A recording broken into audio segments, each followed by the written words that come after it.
When you're ready. Resilience is an individual's ability to fight through and recover from difficult situations. Individuals worldwide cultivate and exhibit different types of resilience in their everyday lives, whether it's war in Ukraine, COVID-19, or athletics. Those individuals all deal with adversity, and although they're coming from different situations, they all share common characteristics and traits that makes them resilient. I investigated the question, how do individuals in society cultivate and portray resilience, and what is its impact? I have came to the conclusion that resilience is cultivated worldwide through an optimistic, acceptive, and flexible mindset where individuals use these psychological tools and mindsets to overcome challenging situations. An individual's resilience not only benefits themselves, but it strengthens the community around them as well.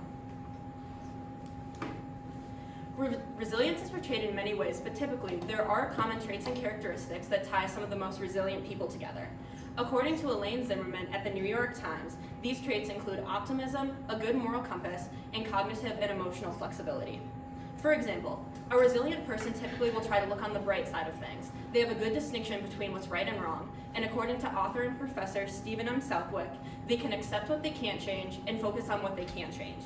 This flexibility allows an individual to adjust better to the circumstances in front of them, focusing on what they can overcome. In 1933, following the end of World War I, the Great Depression hit the United States and the economy collapsed. During this time, President Franklin Delano Roosevelt, or FDR, came into office, resilient and determined to help the country out of its financial crisis. He shows his optimism and flexible mindset by explaining the benefits that will come to citizens who lived through the Depression. FDR states, "These dark days will be worth all the cost to us if they teach us that our true destiny is not to be ministered unto, but to minister unto ourselves and our fellow men." Through this experience, he describes how U.S. citizens will come out more robust on the other side. As the New York Times stated, his optimism and flexible mindset and ability to look at the situation through the positive side effects is a key characteristic of resilience. This not only made himself more resilient, but inspired others around him to become more resilient as well. This relieved the community and made everyone stronger, more likely to overcome the depression. Olympian and world-renowned gymnast Simone Biles showed her own version of resilience at the 2020 Tokyo Olympics when she decided to pull out of the team and individual events due to her battles with mental health. According to Marcus Thompson, after dropping out of the team and individual events, she described her mindset as struggling and not feeling like herself, shocking the world with her honesty and not coming up with another excuse. This shows a good moral compass, another key characteristic of resilience. She faced the issue head on,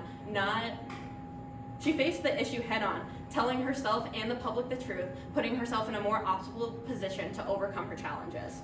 She, even more importantly, brought light to a situation and struggle that is typically looked down upon in society. By showing her resilience and talking about her battles with mental health, it was normalized for athletes and individuals worldwide, inspiring everyone to do the same and helping everyone. Ukrainian refugees have endured catastrophic and rapid humanitarian emergencies and displacement due to the Russia-Ukraine conflict that started in February of 2020. Ukrainian mother of two, Natasha, had her and her family's village destroyed and become a battleground when the war broke out. Parts such as the schools and youth centers have been completely destroyed. In an attempt to regain normalcy, Natasha has restarted her family's activities on the farm. She is having a flexible mindset and controlling only what is in front of her, which is, according to the New York Times, a key aspect of resilience. Furthermore, according to a story done by Rescue.org on Ukrainian refugees, Natasha thanks and appreciates all the resources and help that she's gotten from her sons, from the community and social workers. This again shows that same flexible mindset by her finding a silver lining even during times of war. Her resilience not only helps herself, but helps the community around her and her boys be optimistic and hopeful during getting through this challenging situation. Finally, COVID is another example of individuals portraying resilience during a difficult situation. During the shutdown and quarantine period of 2020, individuals all over the world had their lives changed. According to Emily Smith at the Washington Post, many people focused on improving their mental health and building healthy habits such as meditation and journaling. People being more aware of their personal mindset and focusing on these healthy habits led them to being more resilient to their situations. With a flexible mindset, people can reflect and accept what they can't change about the pandemic, but focus what they can change about themselves, a key aspect of resilience according to the New York Times. Doing these simple acts of self-improvement is not only beneficial to you, but beneficial to the community around you as well. When you show these beneficial acts, the community around you is inspired, pushing everyone to eventually be better and more likely to overcome their own challenges. Resilience is everywhere and can come up in many different ways, but the common characteristics of optimism, acceptance, having a good moral compass, and having cognitive and emotional flexibility tie some of the most resilient people in our society together.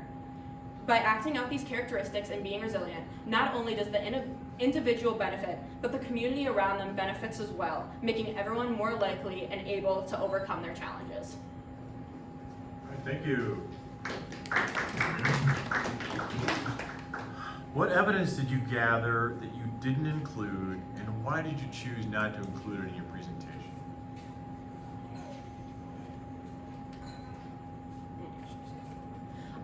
I found information on what type of upbringings that resilient people have. For example, that same New York Times article by Elaine Zimmerman that I found, she talked a lot about how when you're a child and you are facing difficult situations and overcome them, that makes you more likely to do the same in the future.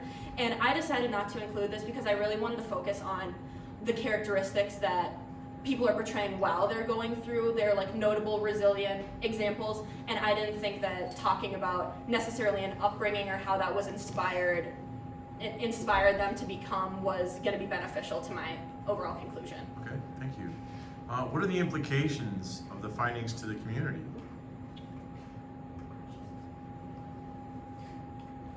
I think that some implications to my findings to the community could be how I talked about when one individual is resilient, that inspires the whole community around them to be resilient as well.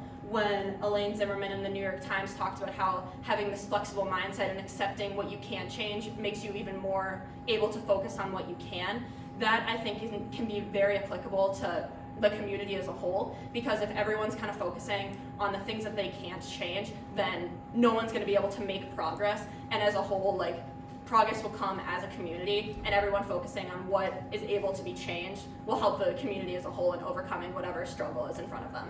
Okay, thank you. Another round of applause.